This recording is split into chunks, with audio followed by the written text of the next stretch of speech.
Traffic. Idol John, dito pa nga detalye. Go ahead.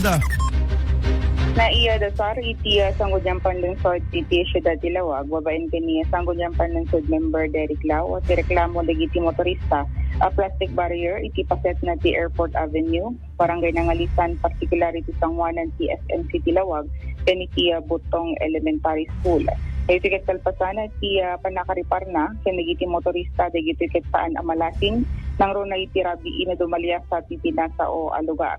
Batad na masapol tinapinpintas bueno nalawlawag apan nakalasin dagiti plastic barrier tapno na makita na laing dagiti aglabas ken tapno maliklikan dagiti posible disgrasya.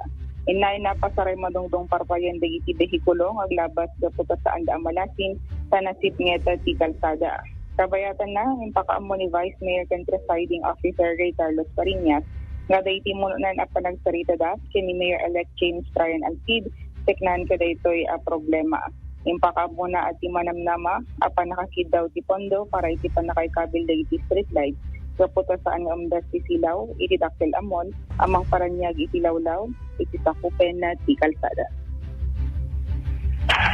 Decision or observation ko Mr. Chairman ket ti sango ti SM datoy ken sango ti Butong Elementary School hang napintas ti reflectorized kwala kita ko Mr. Chairman nung ka naka-brighten ang mo makita dito ako naglaro trabi o sino kumati proper agency ang pakahikuan na yung Mr. Chairman kami kang kumati nalawlawag na signage na reflectorized ka no makita di kita plastic barriers Mr. Chairman ag airport road agapan mapandarang tayo ken mapan airport Mr. Chairman kaya pasitnet no amo i-bright silaw mo patong parmo dito tuwang malungtong pagkabig iti Mr. Chairman tadi iti plastic ket bubuong na ba yan?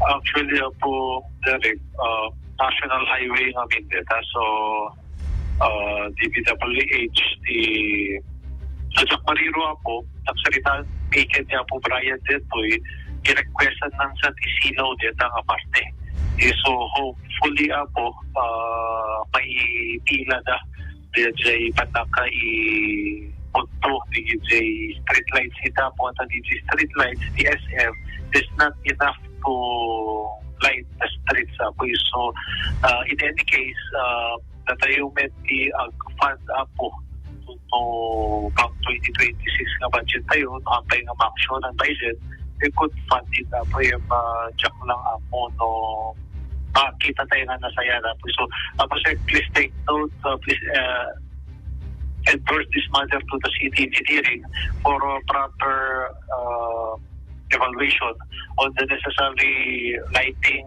and road markers needed in such area po.